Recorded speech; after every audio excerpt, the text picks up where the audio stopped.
focus tonight.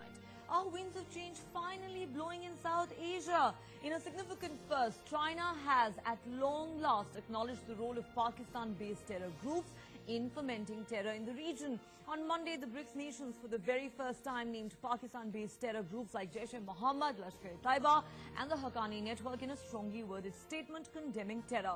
This comes as a huge diplomatic victory for India, which has at every international forum in the last year or so emphasized on the need for the international community to recognize, condemn and address the terror emanating from Pakistani soil. Just last year, the BRICS summit, Prime Minister Modi had described Pakistan as the mothership of terrorism.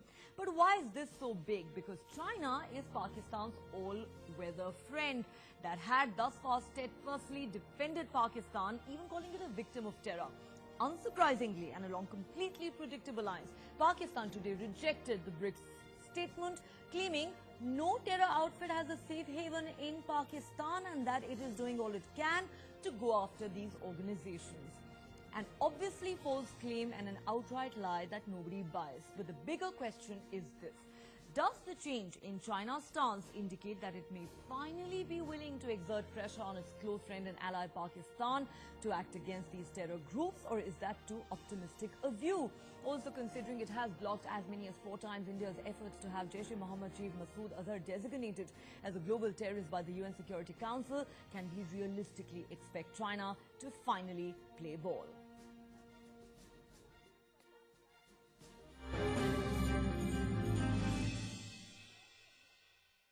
They called for a comprehensive approach to fight against terrorism, and in countering terrorism, they did refer to radicalization, recruitment, movement of terrorists, blocking terrorist financing. Crack down on terror, they said. Stop shielding terror havens, they said. The lies end here, they said. Somehow though, Pakistan seems to have missed the memo. Pakistan में हम जिस चीज को categorically reject करते हैं, कोई safe havens किसी भी टेररिस्ट ऑर्गेनाइजेशन की नहीं है. Clearly, Pakistan is spooked because amongst the nations that called out its nefarious deeds is its own partner in crime, China, realizing that its alliance now is modified. Pakistan should know that by chamchagiri, you will not get friends. All right? And if you are doing chamchagiri, be loyal. Pakistan was sending terrorists to Xinjiang. The manner in which China has actually come on board and has passed this, the BRICS have passed this resolution against terrorism. We hope that after this, now that BRICS has declared Jaish-e-Mohammed and other organizations to be terrorist organizations, and also that all measures should be taken, including throttling the economic linkages. This is a forward movement as far as the fight against terror is concerned. This also speaks of India's diplomatic success, particularly in the background of Dolan Plateau face-off. It's clear now that terror state Pakistan has run into a wall built by bricks of India's unyielding diplomacy. And in denying the undeniable, Islamabad seems to have only dug its own grave. With Ashish Singh in New Delhi, Bureau Report, NewsX. All right, let's now take a quick look at the big questions we're asking tonight. Pakistan rejects the BRICS statement, shaming it. Who is Pakistan trying to fool? Who will believe Pakistan's claim that it has no safe havens for terror outfits? BRICS statement names Pakistan-based terror groups. Are winds of change finally blowing? China at long last acknowledges the threat of Pakistan-based terror groups. Will it now go further? Is the China-Pakistan bonhomie wearing off? Just what is behind China's change of stance? Can India realistically expect China to pressurize Pakistan on the issue of terror? Will China soften its stance at the UN Security Council on declaring Masood Azhar a global terrorist? Let's take some of those questions straight across to our panel. All right, I'm joined here in the studio by Ambassador Shiv Shankar Mukherjee, former diplomat. Arslan Bhatti, senior journalist from Pakistan, I believe is also with us. Professor B.R. Deepak, a professor at Center for Chinese and South Asian Studies at the Jawaharlal Nehru University, is with us as well. And a bit later on the show, we're also hoping to go across to Professor M.D. Nalapa, the editorial director of the Sunday Guardian, and Major General B.K. Sharma, defense expert. Let me see if we can actually begin with our Pakistani guest. All right, I'm told we may have lost the line to Arsan Bhatti. We'll try and go across to him in just a bit. But Ambassador Mukherjee, let me begin with you. Pakistan's defense minister says these organizations, they have some of their remnants in Pakistan which we are cleaning up, but we reject this thing categorically. No terror organization has any complete safe haven in our country. Now, sir, to anyone hearing that, it would obviously sound like a complete joke. But my question to you is, isn't this a huge setback to Pakistan that its all-weather ally China decides to finally name and shame terror groups that obviously Pakistan is home to? Well, on your first observation about Pakistan's reaction, well, of course it's a joke, but you know, it's more than that. It's dangerous, but it's entirely predictable. Their reaction has always been, first, denial. Exactly. Secondly, we are the biggest victims of terrorism. Third, no country is doing more to attack terrorists than we do, and so on and so on and so forth. And this is in the face of, you know, the most excruciating evidence of Pakistan's use of terror and terrorist outfits as an instrument of state policy. In fact, if you're talking of safe havens, the safest haven of the most important terrorist, actually, and I'm not exaggerating, in Pakistan is the Pakistan Army establishment. I couldn't agree more with you. Let's face it. Yes. Secondly, as far as China China is concerned, done all these decades is to use these terror outfits as their strategic assets. Well, and the world knows it. And frankly, this is the first time I've noticed there have been moves in the U.S. Congress before to nail Pakistan, to make it, to squeeze it, to stop giving safe haven to terrorists who are killing American soldiers in Afghanistan and so on. But the recent statement of Donald Trump seems to have rattled them a little bit more than usual. And the slight incremental pressure that may come from the BRICS declaration is something, of course, that will not stop them from carrying on their use of terrorism as state policy, particularly against India. But for us, it's a matter of satisfaction because, you know, diplomacy very often is the accumulation of small incremental gains. As far as China is concerned, the fact that they agreed to, the fact that they went along with the naming of these two Pakistani terror outfits means nothing. Okay. Because other outfits were also named. Russia wanted the Ukrainian, terror outfit named, and so on and so forth. And I go along with those who think that there was a little bit of a trade-off. After all, almost just on the eve of the summit, the Pakistan spokesperson had asked publicly for Pakistan not to be brought in, for Pakistan not to be named as a sponsor of terrorism, because they had been doing very much, they've been taking a lot of action against terror and so on and so forth. Correct. So this was a trade-off by the Chinese president asking the visiting heads of state and government not to name Pakistan in their speeches, so that, while the declaration may have these names. Having said that, this, as far as China is concerned, this does not at all mean that they have changed their stance, that they are going to pressurize Pakistan into going, into anything to do with taking action against terrorists. And as far as the final point of Masood Azhar is concerned, frankly, I think we should stop wasting any time on Masood Azhar as an individual. His outfit is banned. The hypocrisy of China is up in front. I mean, China has signed off on the banning of Jaish-e-Mohammed years ago by the UN. But will not recognize Masood Azhar as the head of that terror terrorist organization is not a terrorist. Absolutely. So there's a technical hole, which is, hypocritical, but that's realpolitik. I think... so there's nothing new about China having named Pakistan. The fact that they've gone along with earlier UN resolutions in the in the conference on Afghanistan in Amritsar and so on. So this is terrorism, counter-terrorism, speaking against terrorism is required by any nation.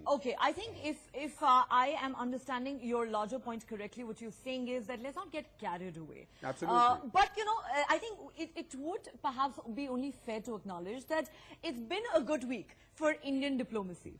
First, the Doklam standoff that was resolved on the eve of the BRICS summit, and now you have this BRICS declaration, which many have termed as a big victory for India, considering the fact that China never agreed to Pakistan-based terror outfits being named in this manner before, but it is something that has finally been achieved. But the question really is, and I agree with the ambassador on this, where do we go from here?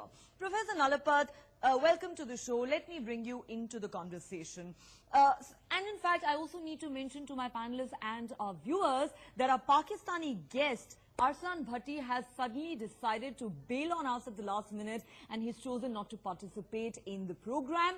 I must say that it doesn't really come as much of a surprise, because every time you have a Pakistani panelist on your show, all they do is deny everything and evade every single question that's put to them. But Professor Nalapat, of course, one part of the story is the fact that you've had Pakistan issuing yet another denial today. Nobody's surprised. Nobody's going to fall for those claims either. It doesn't matter, really.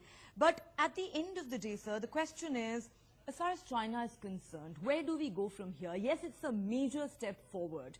But, you know, do we need to be a little skeptical? Because let's not forget that China has, at least on 4 occasions, blocked India's attempts to have Masood Azhar declared a global terrorist at the UN Security Council. Can we realistically expect that to change going forward?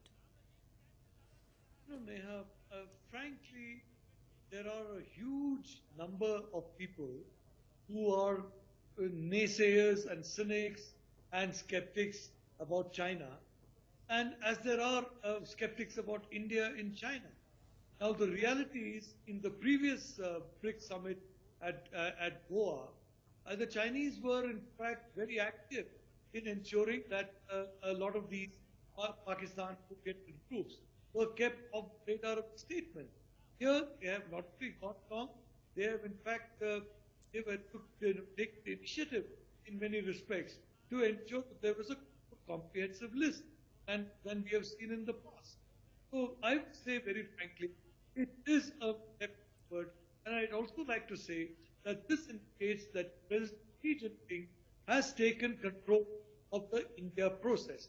In my view, this could not have taken place but for Xi Jinping's decision to go along with India, because I'm quite certain both the military in China and possibly a lot of the Chinese diplomats could probably have hesitated to do this.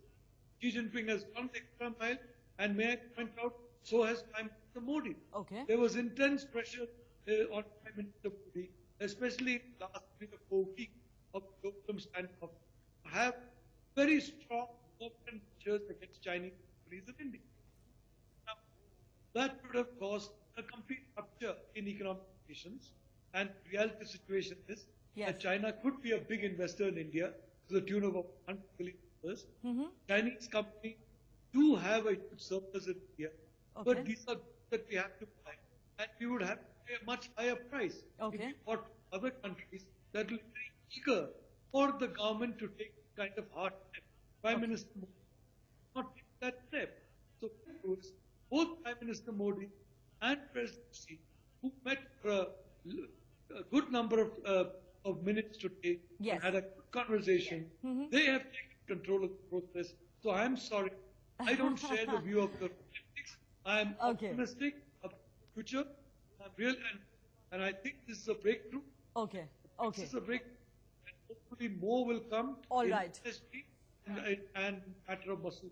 Okay, Professor Nalapat is obviously far more bullish on where India-China relations are going. He thinks it's a big breakthrough. Professor Deepak, let me bring you into the conversation. Now, of course, as we know, Prime Minister Modi and President Xi met for over half an hour today, and both sides, we are told, agreed that peace and tranquility in the border areas is a prerequisite for further development of ties, that, they agreed that we need healthy and stable relations, and differences should not be allowed to become disputes.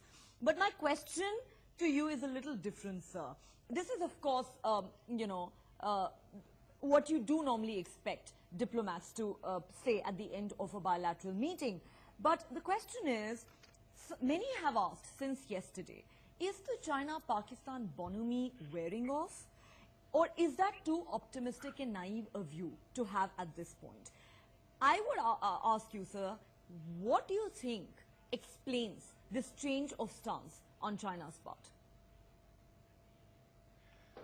Well, I think the first, thing is that the Bonhami is not going to end, or there is no change in the stance. But yes, I think I see a shift there, which is clearly there, and you may give the credit to our diplomats for this.